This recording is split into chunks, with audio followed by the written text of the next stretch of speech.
want to talk to you about something you've heard all week, and I apologize in advance. We all are aware of the tragic death of Princess Diana. That death affected me greatly, and it caused me to take a step back and take a look at my life and what was important to me. And in a way, I did relate to her. She was 1 year older than I am. She had children. She's vibrant and alive one day, and the next day she's gone, unable to hold her children. And I wonder if this is an opportunity for all of us to take a moment and think about the things that are important to us in our lives. Is there an opportunity for upgrade? Is there an opportunity for change? Can we possibly take something good out of this tragic situation? I think we can. About 10 years ago, I never even heard of a guy named Ted Nugent. And I had never been around hunting or guns or bows and arrows. And I got to tell you, I was sitting on the fence, waiting to fall to one side or to the other. I had not made up my mind about what I wanted to do, if I wanted to own a gun, if I wanted to shoot. And at that time, I could tell you right now, I definitely didn't want to kill anything. I didn't think I could hunt.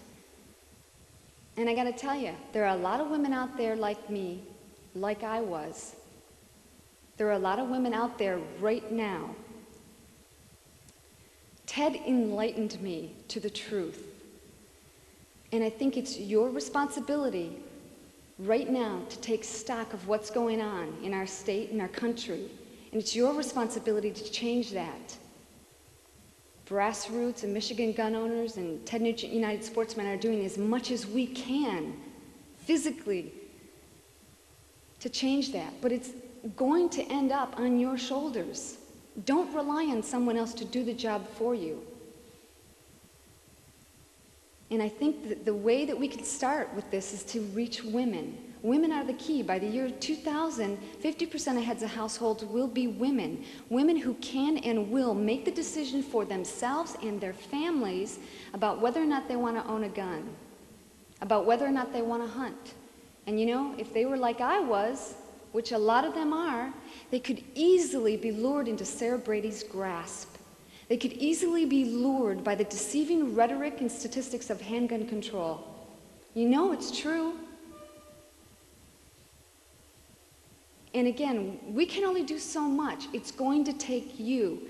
How many of you know of a person who's like that? Whether, let me see a show of hands, whether male or female. Maybe it's a woman who says, well, I'd never have a gun in my home because I don't want my kids to get it. Or maybe it's a woman who has been deceived by the statistics that I don't want to have a gun in my home because I heard that that gun could be used against me in an attack. Can I ask you a question?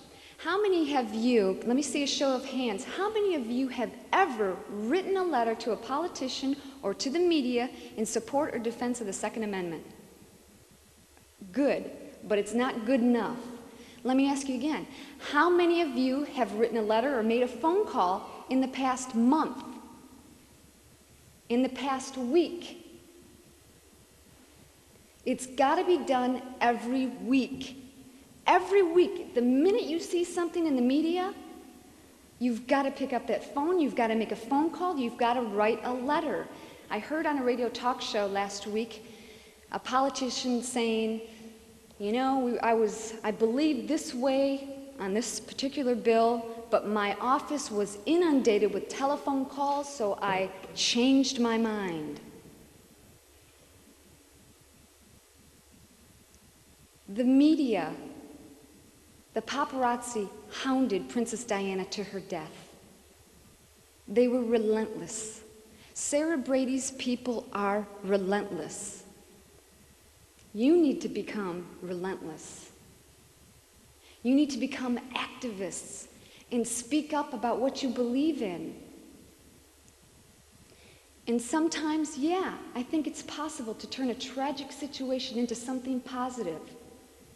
Don't you agree? We've all heard about Princess Diana's death. Let's think about those reporters hounding her to her death. That's how we all want you to be. Don't leave it up to grassroots, although they're doing a phenomenal job. Get out there and make the phone calls. At Ted's request, I started an organization, a nonprofit organization called the Queen of the Forest, outdoor education program for women only. Let me ask you, do you think he had an ulterior motive there? Or was it, he kept asking me if he could really get involved, and he told me he wanted to give the ladies one-on-one instruction. But I didn't think that was a good idea. So I nixed it. I said, no, honey, we're fine without you. And let me tell you why. We've got people like Joanna Sturgeon and Mary Polkowski who are going to be providing basic handgun training. We're going to be teaching self-defense and personal protection. And yeah, we're going to talk about hunting. We're going to talk about wildlife management, but we're going to do it in a subtle way. And this is how you need to talk to those friends of yours. You don't cram it down their throat, because frankly, a lot of them don't want to hear it. And a lot of them are afraid to talk to, especially their spouses, about something like that. At the Queen of the Forest, it's a non-intimidating manner in which we provide this information to the ladies. Take, for example, if one of you gentlemen were trying to teach your woman how to shoot a gun. How would you react if she said, well, honey, what about my long nails? You'd probably sneer and go, well, this is worthless. But these are questions. That's a question that somebody has. And we have to honor and respect their opinion. And I'm telling you this coming from a woman who has never been involved in the outdoors, hunting and fishing, before I met Ted. And now, 10 years later, I know that there's a place for us women. I got to tell you a story. Last week, Ted and I were in St. Louis, both giving seminars at an outdoor expo. And Ted was in a room like this, 300 people. It was packed. Mind you, it's an outdoor hunting, fishing, shooting expo. Many of the people who were in the audience were men. And he had just gotten done talking to everyone about how important it is to have a Second Amendment. And in Missouri, they don't have that. In some other states, it's being threatened. And how important it is to protect your family. And this gentleman stood up and said, Ted, I don't get it. What's with all the violence? Why not everybody just turn in our guns? Honest. The sad thing is the guy never made it out of the building, as you can imagine. But the sad thing is this poor fellow thought that that was a possibility. And there are a lot of people out there like that. They don't realize that if everyone had to turn in their guns, we'd all be sitting like this, and the criminals would be out there armed and dangerous. I want to read something to you, and I'd like you to tell me, if you could, take a guess at who you think wrote this. The most foolish mistake we could possibly make would be to allow the subjected people to carry arms. History shows that all conquerors who have allowed their subjected people to carry arms had prepared their own fall. Anybody? Who? Adolf Hitler. How about this one? And if you want to feel the warm breath of freedom on your neck, if you want to touch the pulse of liberty that beat in our founding fathers, you may do so through the majesty of the Second Amendment, because there, in that wooden stock and blued steel, there lies what gives the most common of men the most uncommon of freedoms. When ordinary hands are free to own this extraordinary symbol representing the measure of human dignity and liberty, that is as good as you can have it. It doesn't matter whether its purpose is to defend our shores or your front door, whether it's a rite of passage for a young man or a tool of survival for a young woman, whether it brings meat for the table or trophies for the shelf, Without respect to age or gender or race or class, the Second Amendment right to keep and bear arms connects us all with what is right. And to those who say the Second Amendment doesn't mean what we say it means, let's settle that right now. The purpose of every line of the Bill of Rights was to protect people from the state. Our founders refused to ratify a constitution that didn't protect individual liberties. They were just a bunch of old, dead white guys, but they invented this country and they meant what they said. The Second Amendment isn't about the National Guard or the police or any other government entity. It's about law-abiding, private U.S. citizens, period. Sounds like Ted, doesn't it? Anybody else?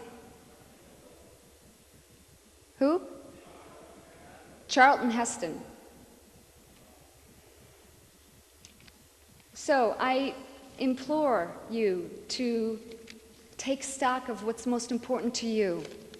If the Second Amendment is, then do something about it. Don't rely on other people to do it for you.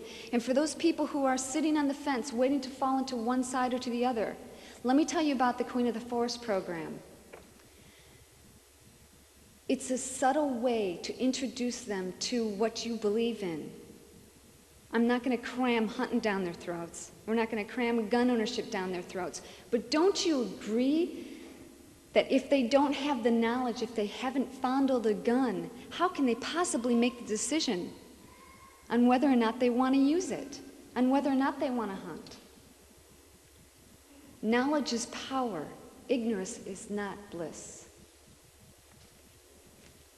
I thank you very much for the opportunity to speak to you today. I'd like to implore that all of you become activists, viciously attack those who oppose what you believe in, like the paparazzi who hounded Princess Diana to her death.